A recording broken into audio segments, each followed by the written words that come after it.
What's going on, everybody? This is Maximilian. I'm finally back. I was taking care of a couple of things, namely a paper and a Japanese oral exam that I had to study my butt off for. Needless to say, I am satisfied with my performance on both of those tasks. I think they went alright, if not well anyway. But now it leads me to a nice little 4-day siesta between now and the next time I actually have to do something. Like, the semester is officially over. I don't have any classes left, but I still do have dyslexia me. I have 2 exams. One on Saturday morning at 9:30 a.m., which is an atrocious, insane, heinous crime that should never, ever be perpetrated by anybody ever again. I don't know what would possess a professor to schedule an exam, a final exam, more or less a 2-hour final exam, on a Saturday morning in the middle of May. But hey, who am I to blame? I mean, you're on the other side of the world. They do things a bit differently here, apparently. I don't think I've ever heard of an exam going on the weekend in the States. At least that's just my opinion. I really never heard of it before, but I'm going to have to deal with it. It's okay. It's only one exam, not a big deal. I pretty much know all the material on it anyway, so it's not like I'm worried about it, but I mean, I'm kind of pissed off the fact that I actually have to get up early on a Saturday.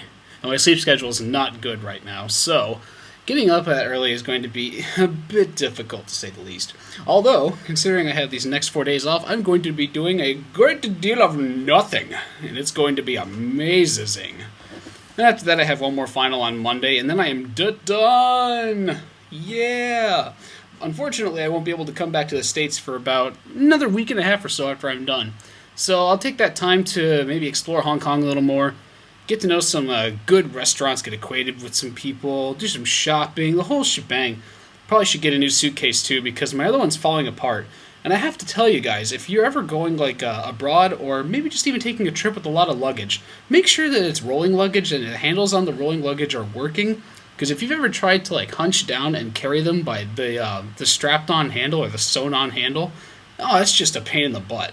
Especially when you have to walk it at least 2 miles to get to where you need to go. Oh my gosh, it is terrible. Don't ever make that mistake. I'm going to be trashing my luggage and getting some new stuff. Oh, yes, could it be so nice having the handle on my luggage again. Okay, let's cut that aside off right there. I'll be coming back soon, don't worry. I wanted to make note of a few things really quickly, because if you've noticed, I've been putting a link to my Twitter in the description for the past couple of videos or so, although I haven't really stated it or pointed it out. So I wanted to check you guys, or tell you guys, block. There's me going with my dyslexia and can't speak right now again. I don't know what the deal is. I'm guessing my brain's fried after all that studying. Anywho, follow me on Twitter if you would. I tend to post up links to my videos whenever I do post them, because I know YouTube sometimes has crazy problems with its sub box. You never know what goes wrong. And also, you can catch up with my daily life if you're really interested to know what's going on with me. And sometimes I'll just get on Xbox and be like, hey, want somebody to play some Call of Duty or some Halo or whatever. So, if you guys are interested, follow me on Twitter. Or if you don't do Twitter, that's totally fine.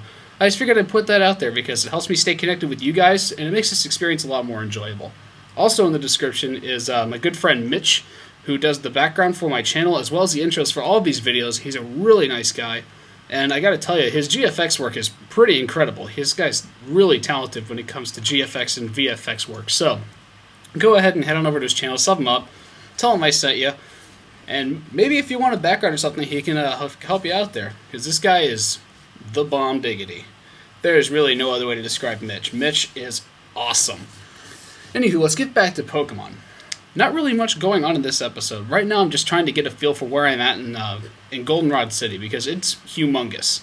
It's kind of like the Celadon of Johto, except much bigger, and there's a whole lot more going on here. We have the game corner, as per usual, the casino that's run by the Mafia, aka Team Rocket. I mean, you can pretty much infer that, although we don't actually know that yet. Don't worry, we'll get to that later. All in due time, all in due time. We've also got a couple of other things here in Celadon. We have a subway, almost? Like an underground walkway, but there's trainers in here this time, which makes it somewhat more useful. There's also a barber, I guess, if you want to call it, the salon person, where you can give your Pokemon haircuts. Now, this is interesting because most Pokemon don't really have hair, so it doesn't really make a whole lot of sense. However, giving your Pokemon haircuts will actually increase their happiness and their feelings towards you. It'll make them more positive. And this is actually an important factor because Oddly enough, some Pokemon will evolve into certain forms only when they are happy. Some Pokemon won't even evolve until they're happy. So this is actually an interesting dynamic that was added to the game where you actually have to not only raise your Pokemon evenly, but you have to keep tabs on how much they like you. I know Togepi, for instance, will only evolve once its happiness reaches a certain level, and I think it has to increase a level while its happiness is at a certain level in order to evolve. I can't remember the exact requirements for it, but it makes for a lot more interesting way of raising Pokemon. Because I know that there's a few more Eevee evolutions that we have to get to. I think there's 5 in all in Gold and Silver. You have your traditional Stone evolutions, which I think we will do. I think I'll box clone some Eevees so I can show them to all of you. But the more difficult renditions are the Dark and Psychic evolutions of Eevee, both of which require a certain level of happiness in order to evolve. Now, the weird thing is they also evolve dependent on certain times of the day. Like the Psychic form of Eevee, Espeon, will only evolve if it is happy and grows a level during the day, whereas the Dark form, Umbreon, will only evolve if its happiness is high and it grows a level during the night. So this is really weird. It's going to be a lot more difficult to control, especially since the clock on my emulator isn't exactly in sync with the one in real life. It's twice as fast, so sometimes I'll be playing in the day, sometimes I won't. Actually, leave a comment in the box below and let me know, would you rather see Umbreon or Espeon first? I could try walking through both of them, but I want to try focusing on one more than the other, just because I kind of had trouble with this when I first started playing Silver, and I want to make sure I can find a definitive way to get this right. That way maybe I can show you guys maybe how to do this a bit more easier, kind of help you along with it. Because happiness-related evolutions, especially and night and day-related evolutions as well, tend to be very tricky and complicated to execute. It's all in a matter of timing. It's kind of like actual breeding. It's really difficult. So, I'm going to try to do my best with that. Leave a comment, let me know what you'd like to see first, although in all likelihood, that's what I was meaning to say there, sorry about that. In all likelihood, I will more than likely do all the Eevee evolutions, so you wouldn't need to worry about that. The box cloning glitch makes this much easier since we have a lot of options at our disposal. But in addition to this underground that we have here in Goldenrod City, we also have a couple of other things. We have that house for Bill's mom. It's kind of like an Easter egg more than anything, because you met Bill's grandparents in Fuchsia City in Red and Blue, if you remember. Well, now you're meeting his first-generation parents in Johto. Not that it really matters. You also have the Nickname Rater, who can rate the nicknames of your Pokemon. I'm not entirely certain as to what purpose this serves, but I know that if he doesn't like your nickname well enough, that you can actually change it. And there's a similar person like him who is the HM Forgetter, I guess is what his name is. I'm not sure what the technical term is for him. I don't think he is in Goldenrod City. He's probably somewhere else, but he will let you forget HM. So once we roll on around there, I'll probably knock Flash off of Bayleaf, because Flash is just a very overrated move. It doesn't really do anything, and I don't like moves that don't do anything. If you know me, I like efficiency. A locked door. What could be behind it? Only the future holds the secret, kids. We shall get there.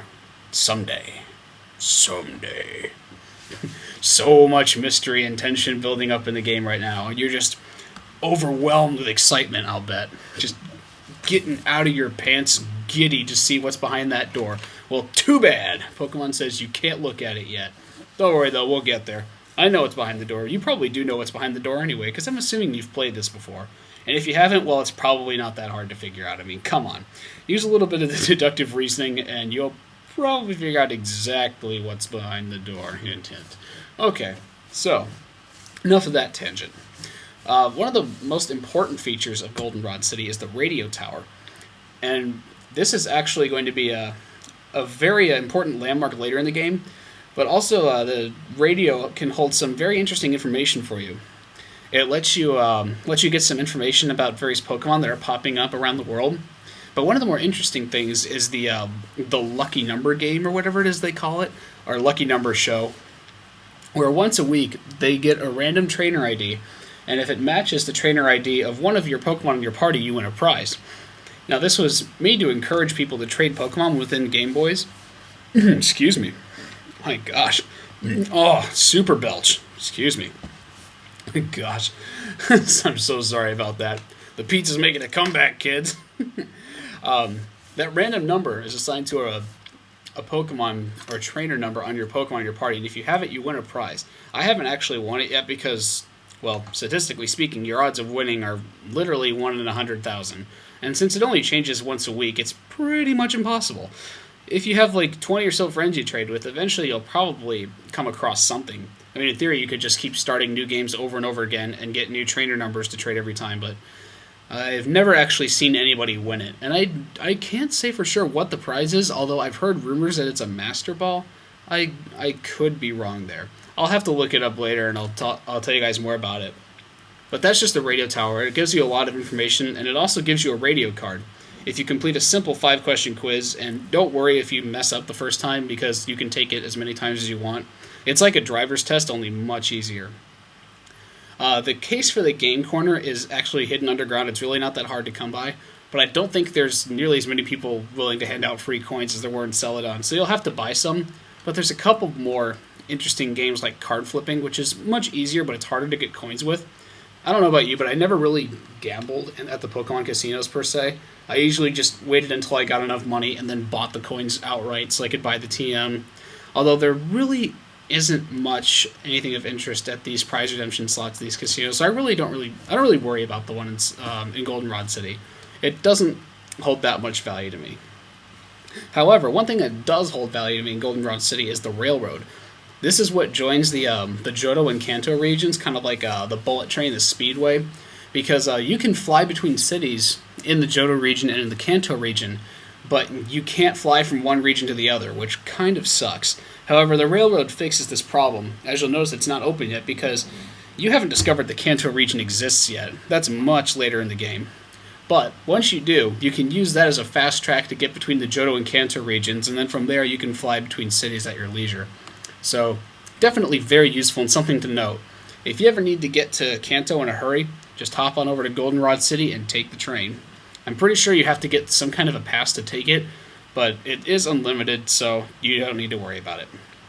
If you do happen to win that lucky number prize, that's where you would go to claim it.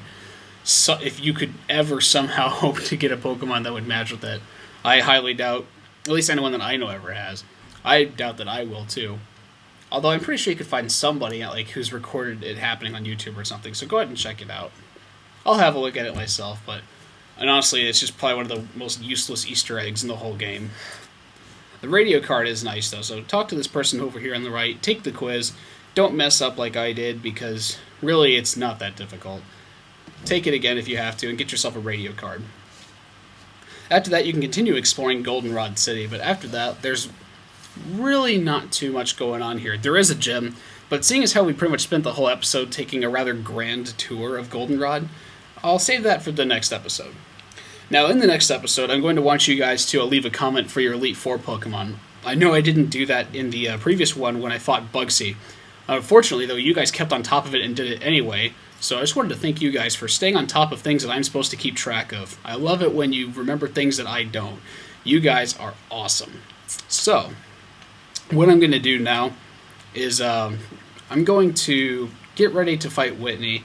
I know someone suggested that I get a female Pokemon on my party because Miltank has the whole attract rollout combo, which can be pretty nutty if that thing ever gets rolling. Maybe I'll look for a random female Pokemon while I'm over here, although I'm pretty sure with my Banff Quilava and Totodile, who is so close to evolving.